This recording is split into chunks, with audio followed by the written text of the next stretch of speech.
again, Struck Club. Today I'm gonna be talking more about Magic Legends and in particular about the recently confirmed pay to win. And some of you might say, hey Struck, don't be as harsh on the game, it's not really pay to win.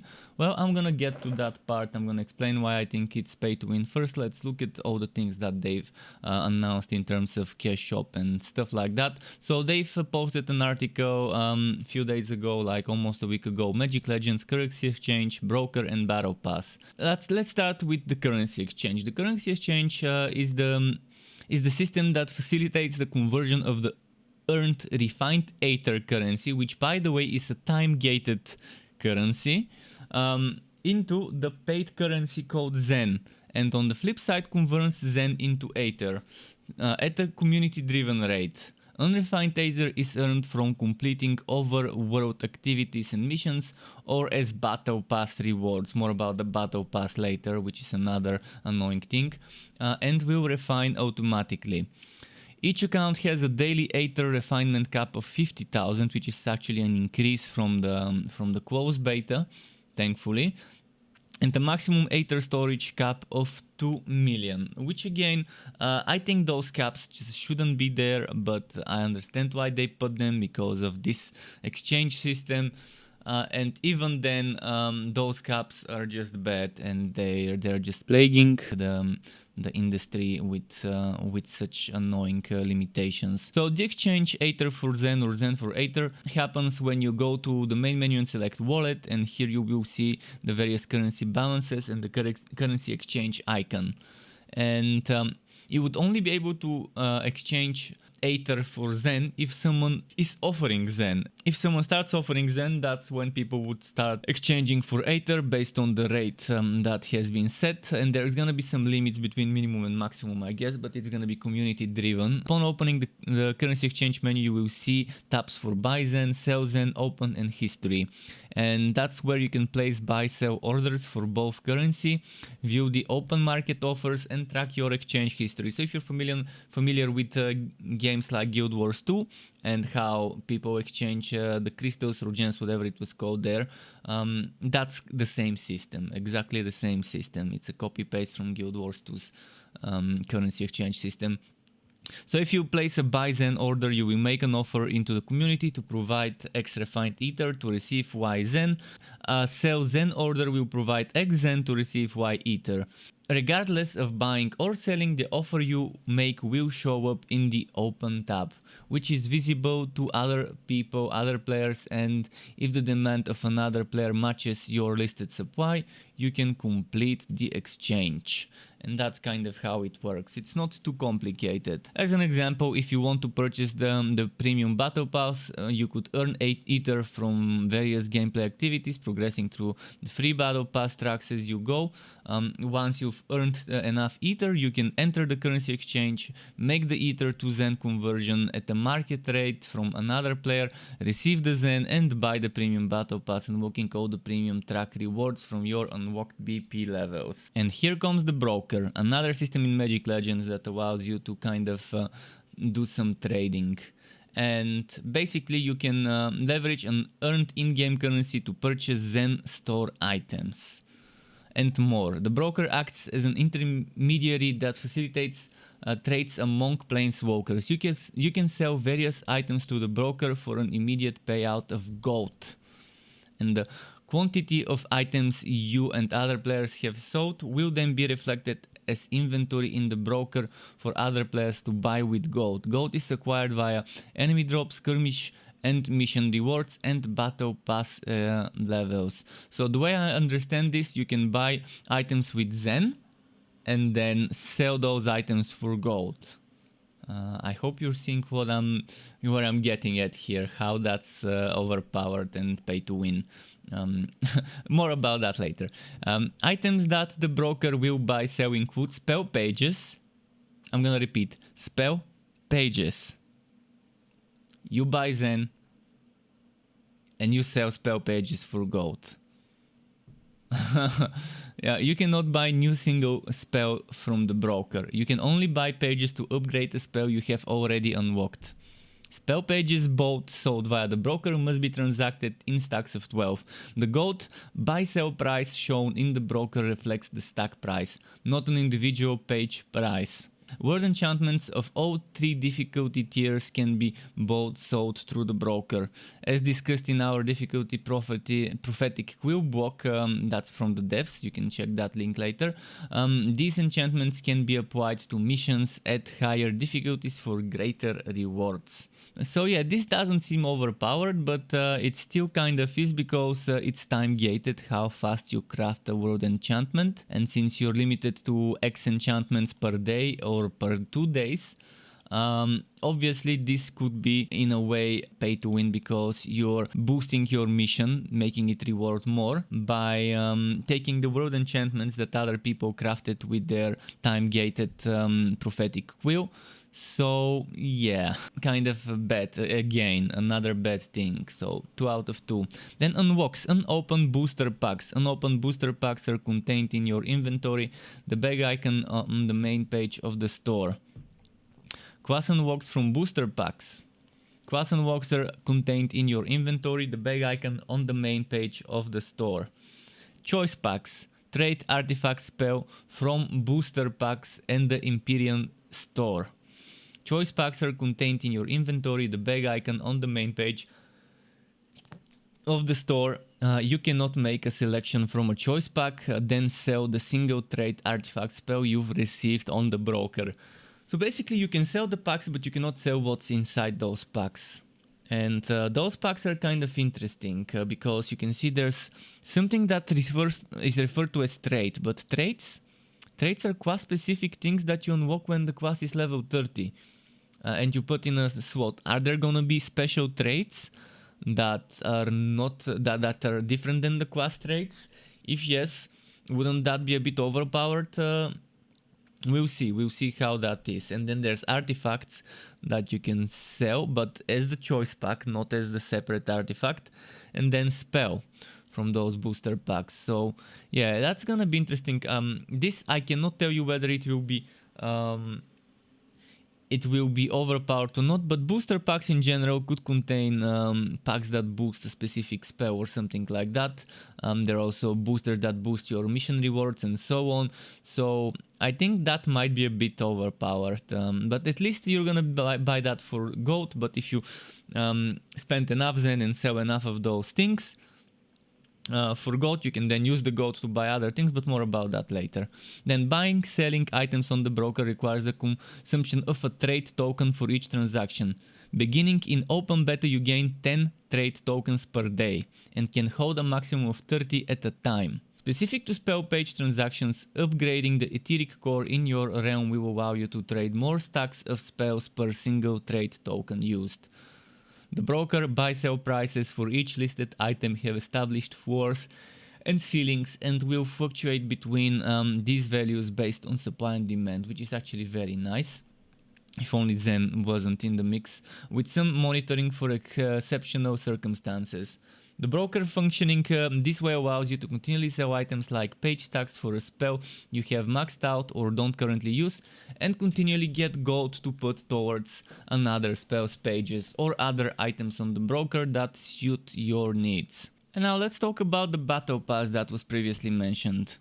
The currency exchange and broker aren't the only systems, and yes, there is a battle pass, and it will be apparently jam-packed with new items alongside each major content update they release.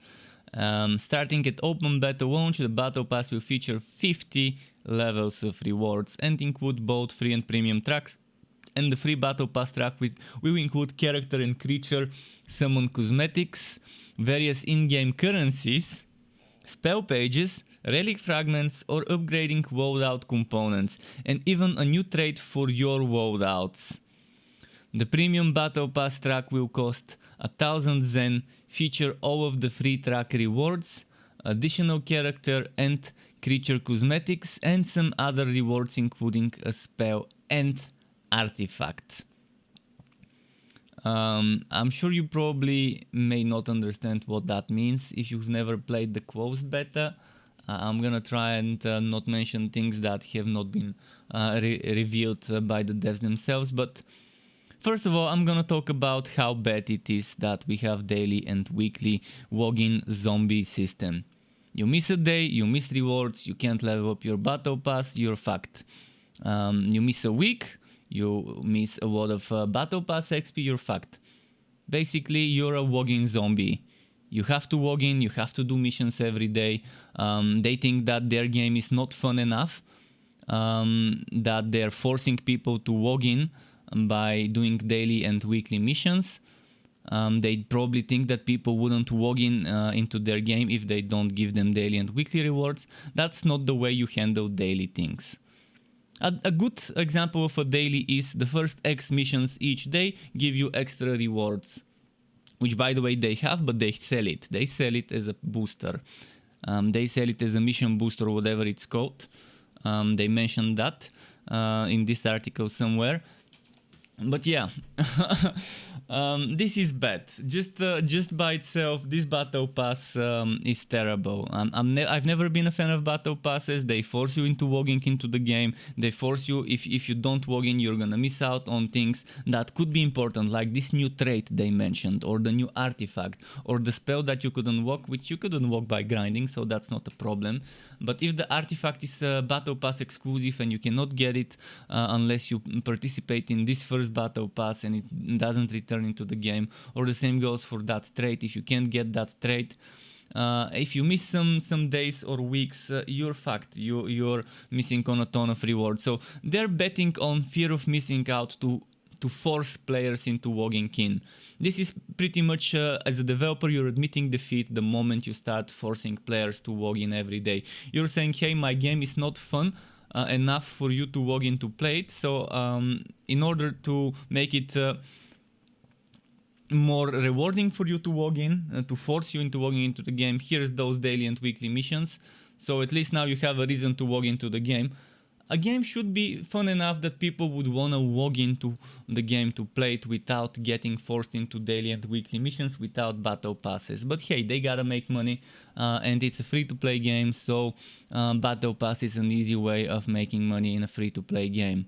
But only people who stick around and who log in every day and week would be able to actually be rewarded in that game sufficiently, and otherwise you're gonna be missing out.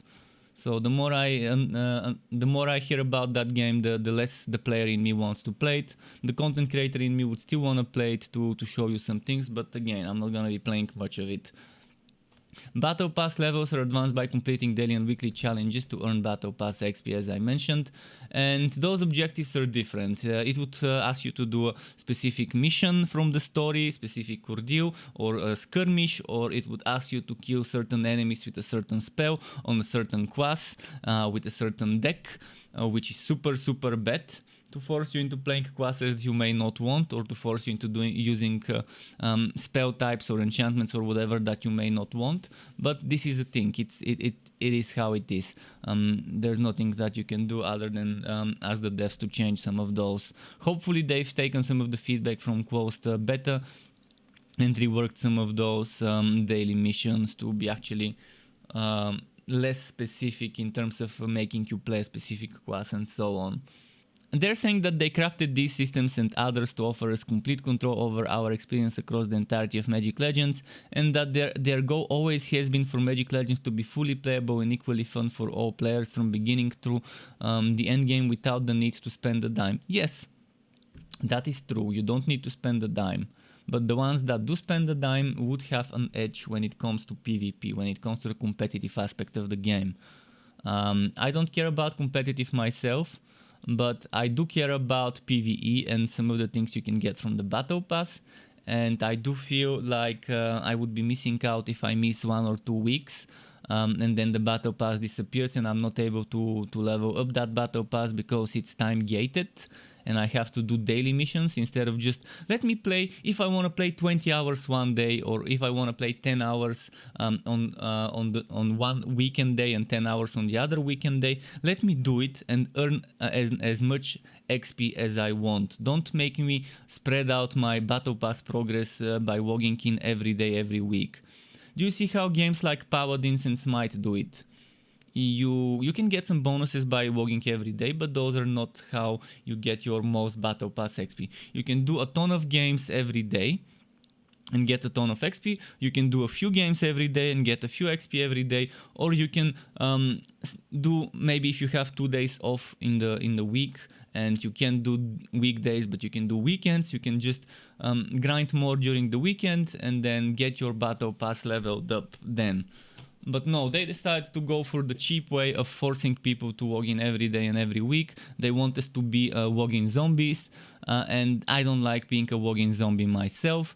If you do, well, that's fine, enjoy it, but I definitely wouldn't. So now let's talk about pay to win. I've been ranting a lot about it, but they're giving me a reason to rant. And now let's talk about why I think the game is pay to win. First of all, Ether refined Ether is capped, and as you complete certain missions in the game you earn Ether. As you complete certain things, activities, wherever you are, you're earning Ether, and Ether gets automatically refined, and that cap now is 50,000. It was much lower, I'm not saying how much, in the closed beta.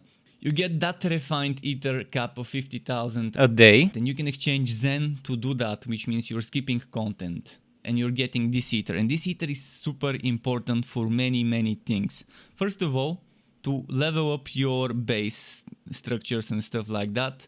That's one thing. Then there's other things you can do from those structures. I can't give you the details because they're still on NDA, so I can't say exactly what, but believe me, there are a lot of things where Ether is needed and it's precious. It's daily capped for a reason. Being able to buy refined Ether with Zen, in my opinion, is very pay to win in terms of letting a player progress much quicker at the beginning, giving it that edge over others. Not a fan of it, but there's nothing I can do. I'm just a small content creator, and it's never gonna go away, believe me. They're always gonna keep that.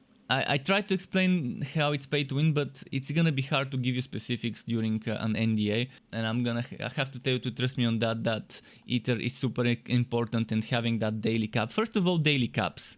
This is bullshit. Again, they're time gating it, they're forcing people to log in every day. The good thing about Ether is you can earn in one day, if you want, you can earn in one day 200,000-300,000 Ether. And then every day, if you just log in once without doing anything, it will take from that unrefined Ether and refine it automatically to fill up the cap. So there's at least one good thing about how this works. But let's talk about the broker. The broker is where the pay to win really settles in. You're able to sell spell pages for gold, and you're able to sell Zen items for gold. If you sell Zen items for gold, Zen shop items, things that you bought with real money, you sell those for gold, and then you use the gold to buy spell pages for the spells in your deck. And for the spells that you need. That means you are getting to max out your spells quicker than others. And if you're competing, if someone has level 3, 4, 5 spells and then you have level 10 spells, you're gonna be doing much more damage. You're gonna have much more duration on some of your crowd controls and things like that. In general, you're gonna be stronger, quicker than them. Yeah, people can just even out. Eventually people would even out, and everyone would get to that stage. But the first few weeks, people who pay would be the ones that have much higher chance of winning. In general, winning in this game, in the PvP, mostly crowd control decks and nuker decks would be super strong. Entrenched decks.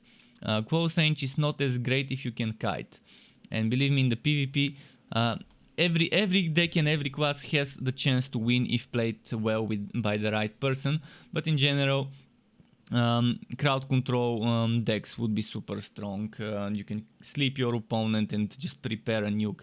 You can stun your opponent and then nuke while they're stunned and things like that. But yeah, this whole thing about selling and buying spell pages with gold and selling other things like world enhancements, Zen world enhancements and Zen booster packs for gold kind of introduces that pay to win, in my opinion. And then there's the battle pass. Let's say people pay those $10 every 2 months or so to get a battle pass. And let's say they level up everything and they get those extra artifacts, those extra spells, extra spell pages and so on from the premium. And let's say someone doesn't pay and only runs the free track. And the free track definitely has less spell pages. Yeah, there are skins, there are cosmetics, but there are also spell pages. You can even see on the screenshot they're saying spell pages, level 1. From level 1 they're already giving spell pages to the ones that pay. And giving 0 things to the ones that don't pay. First of all, a battle pass shouldn't have 0 rewards on the free track. Every level should have a reward. No matter what it is, something, even if it's just a little bit of a gold. You need to give people something every level of a battle pass. The moment you give them 0 rewards for a level, it feels bad and it's just lazy design. And I think I've said much about that. I mean, I'm trying to keep that video as short as I can, but it became already too long. So let's just cut it here, and I can talk more about that some other time.